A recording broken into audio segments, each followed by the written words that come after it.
Hey there, welcome to the Doing What Matters podcast. I'm your host, Teresa McCloy, and I am beyond excited to have you join me today for another conversation around living from rest, not rush. I know if you're like me, you're tired of the daily grind, the constant rush, the hustle, and you're craving something more, something that has more meaning and that resonates with your mind and your body and your soul. Well, if that's the case, then you are in the right place. I've got your back and I'm with you on the journey. As a believer, as an entrepreneur, and as a recovering workaholic, I get you. And I want to bring you practical tools, inspiring stories, and some expert insight into your everyday ordinary life and help you stay on the path of what truly matters. In fact, I want to be on the path with you.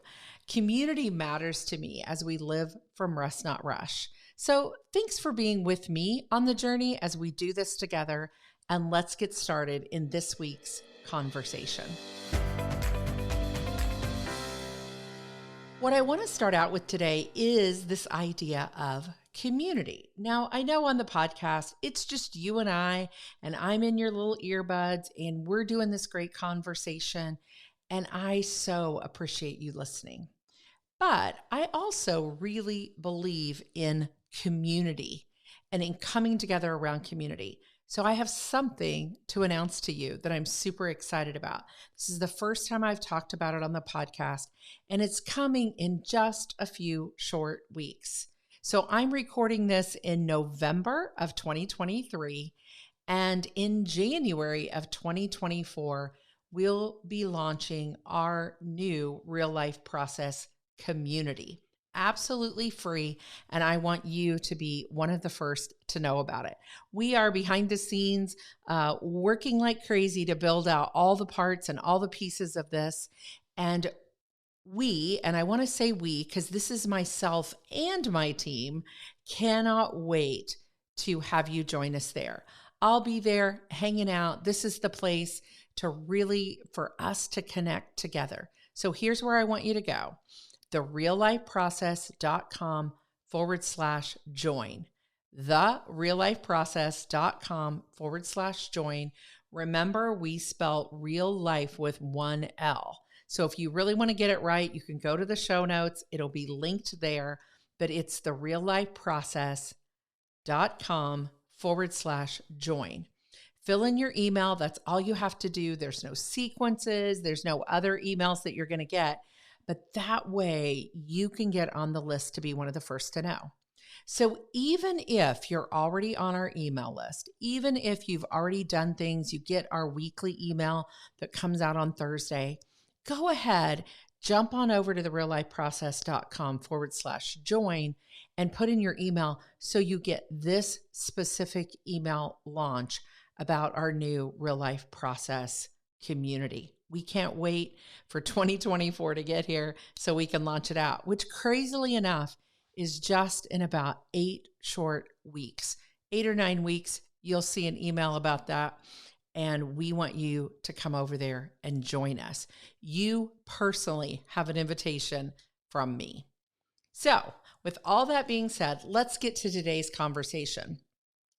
And on today's episode, I want to talk with you about doing that big thing. Whatever that big thing is, I want to talk to you about that. And I want to talk to you from the perspective of just kind of what's going on in my life and how I really just did a big thing about a year ago. And I've been really reflecting on it. So if you've listened to the past few episodes, you know that I've been in this kind of reflective state. I've done an episode on stillness recently. I've done an episode on actually kind of my relapse from really living out my own process. So those are the last couple episodes. But even again, just this past Friday, kind of had a full circle moment. I was invited to go speak about 3 hours from where I live in Chicago, Illinois. And I was going to speak for a county-wide personal development day for people that work in the county and in the courtroom systems, probation officers and therapists and just anybody, family services, those types of things, anybody that works in that courtroom setting with people. And the lady that had invited me to come and speak had even told me that I was going to be speaking in a courtroom. And wow, it did not really dawn on me what that would feel like. And here's why. Now, some of you that listen and have listened to the podcast, and maybe that's you, for quite a long time, may know some of my backstory. But if you haven't, let me fill you in just a little bit. Our family lost our son, Eric, in 2017 to drug and alcohol addiction. And I don't talk about it often, the fact of the dark side kind of that story. But there were so many times that we sat in a courtroom, unfortunately, as our son, Eric, became involved in some things that, were illegal and different things, and ended up with some felonies and on probation. So even going to speak to this group of people was a full circle moment. But to walk into the courtroom and actually stand in the courtroom, just like I was an attorney or something, and present really hit me as I started to speak of how full circle my story had come, that our son Eric's story was still having such an impact in the world, not because of what had happened to him necessarily, but because how what had happened to him had literally transformed my life. And I've said that often and talked about that often, and it was just such a big moment. So it was just another part of this reflecting of all these big things that have happened in the past year. And I remember just driving home on Friday evening, and I had about a 3.5, 4 hour drive. Actually ended up being almost a 5 hour drive because of the traffic in the Chicago area. But all the way home, I was just reflecting on doing big things and how many big things had happened in this past year.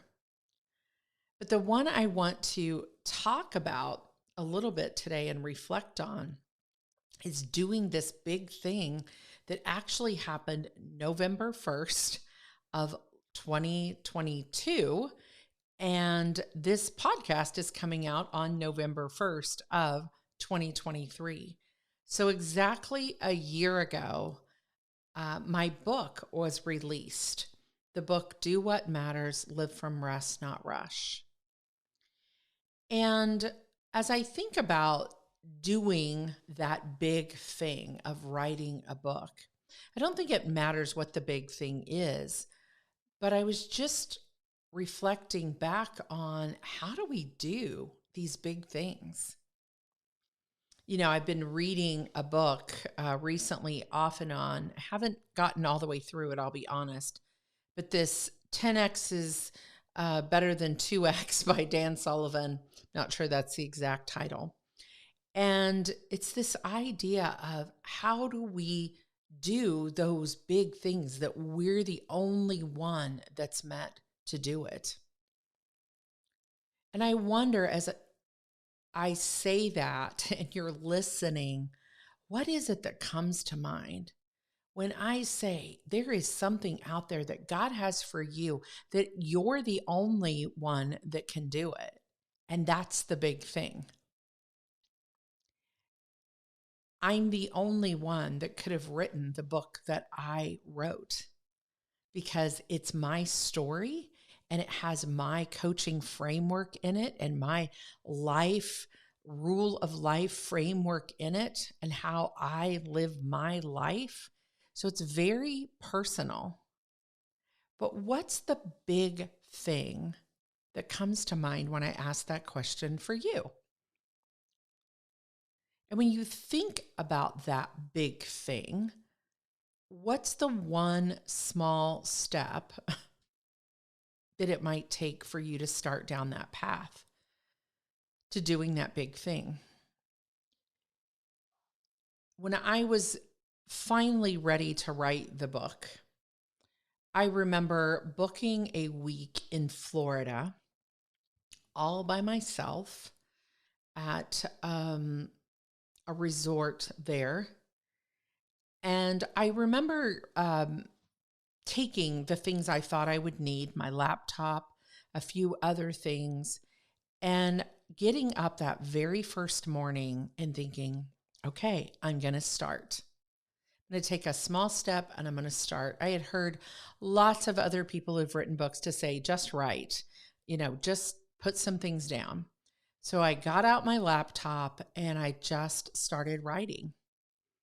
And I had pulled my chair. I love to look out like the big sliding glass windows in my condo. And I remember pulling my chair over and kind of setting up my own little nest and sitting in that chair with a cup of Starbucks coffee and just writing for 2 to 3 hours every morning for 4 or 5 days.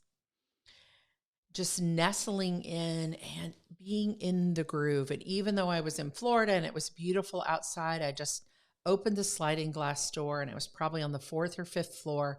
And I just let the breeze come in. And then in the afternoons, I'd go out to the pool and relax a little bit and get some dinner and come back and just kind of let my mind go and relax and then get up the next morning and do the same thing. But it was a small step. I had to get that far. I had to get that part out of me. So I just wonder, when you think about doing a big thing, what's on your heart? There's all kinds of things. Many of you that listen to the podcast, as you're listening in, a lot of you are business owners. You are leaders in your community. You're leaders in your church. And there's some big thing. You're leaders in your family that you hear it, you resonate with it right now, even as I'm talking. And so what is the small step? What's the balcony that you need to get on and start to think about moving forward? Gosh, I remember that just like it was yesterday, and it's actually been 3 or 4 years ago. And then I was thinking back about when I got stuck, when I got stuck in the process of writing the book that came out last year. And I remember sitting for a very long time and being stuck there. I had gotten the first part of the book done, and I felt like it was probably a good 3 to 4 chapters. And then when it came to actually putting some of the process of my rule of life process, this life management process, into chapters and things, I could tell it in so many ways. I had done an online course about it. I'd done all these things, but I was stuck.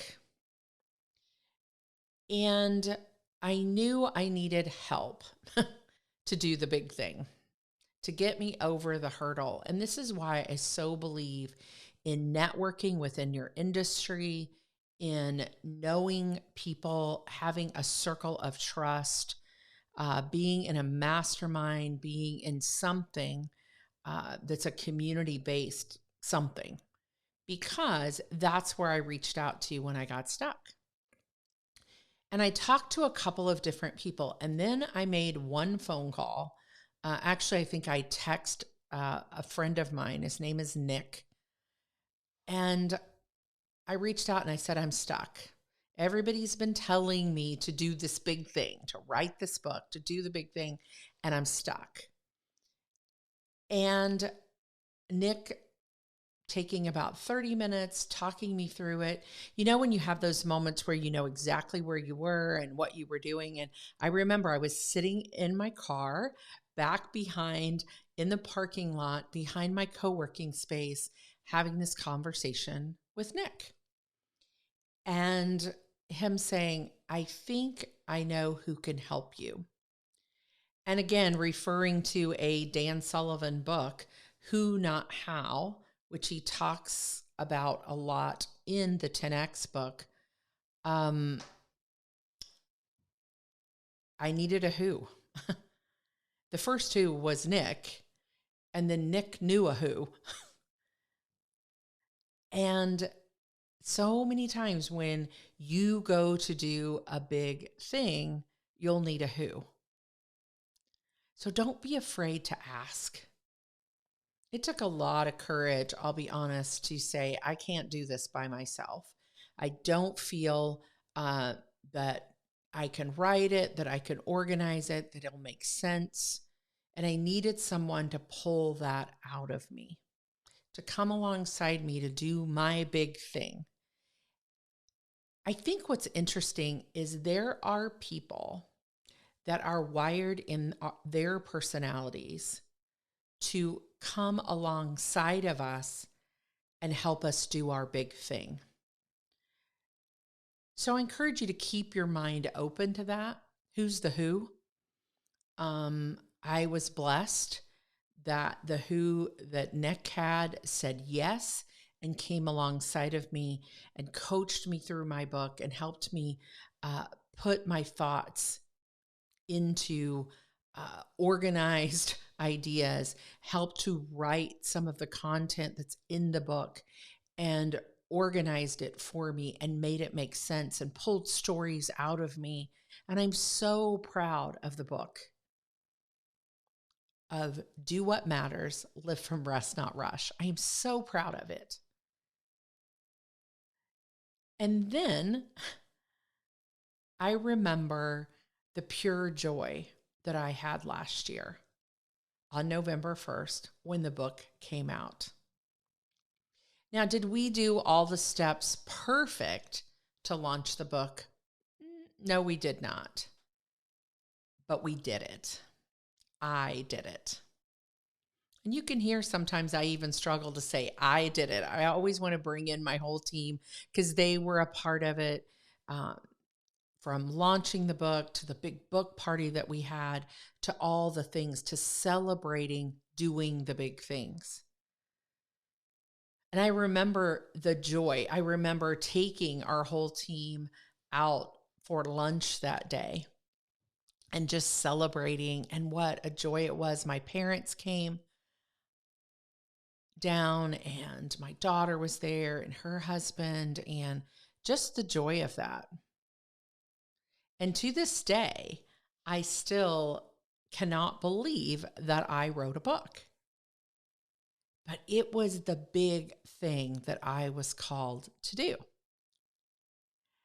Now, what's interesting and kind of full circle in all of this is that on Friday, when I was in the courtroom, and I did 2 different workshops on one of the chapters that I actually talk about in the book, and that's on managing your time, real life time. And as I was doing and finishing up that second workshop, and I was kind of packing up, a lady came up to me. I did not know her. I had not met any of these people that were in these 2 workshops. And she came up to me and she said, when are you writing the second book? And I just laughed because I thought she doesn't even know about the first one, except for the little bit that I said at the end of the workshop of, if you wanted to read more, wanted to know more, you could download the book. And she said, I really can't wait to read your first book, but I am excited about your second one. And she's like, where can I get your first book? And I said, actually, I brought in 3 copies with me, and you're more than welcome to have this one. She was so excited, but she'll never know how much she encouraged me to do the next big thing, which is write a second book. And what I love about even thinking about that as I was driving home is I love about thinking about you cannot know the next thing till you do the first big thing.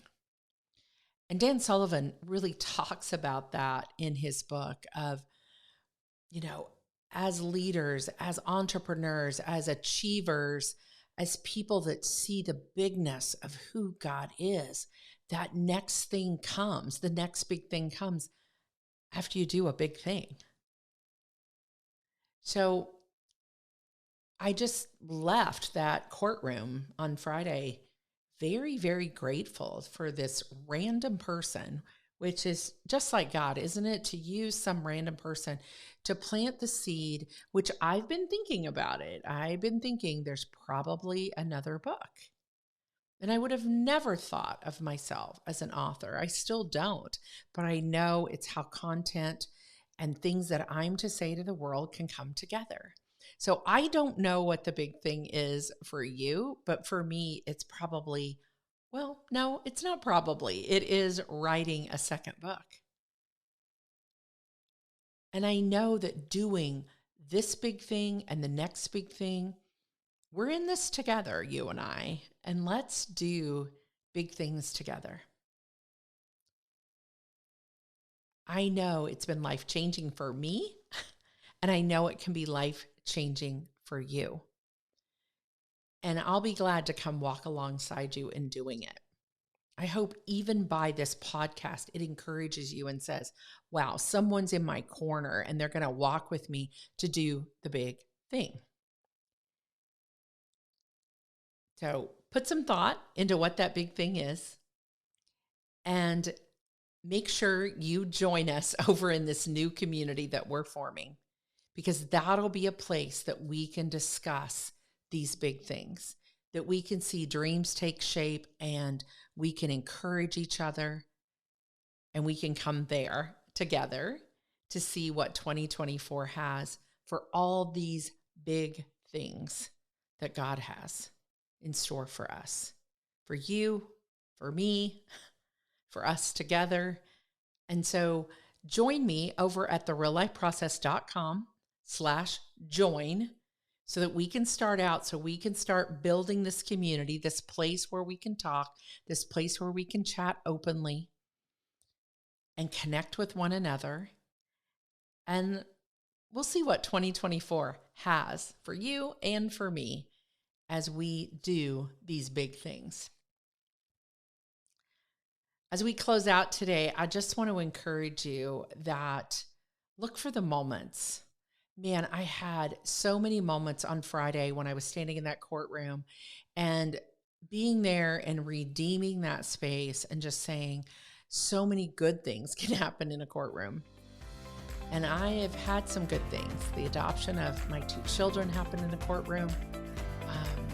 This moment that I got to have on Friday was an extraordinary moment. So I want to encourage you that every ordinary day has an extraordinary moment. You just have to look for them.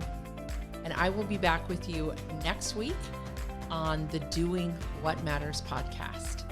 Can't wait to chat then.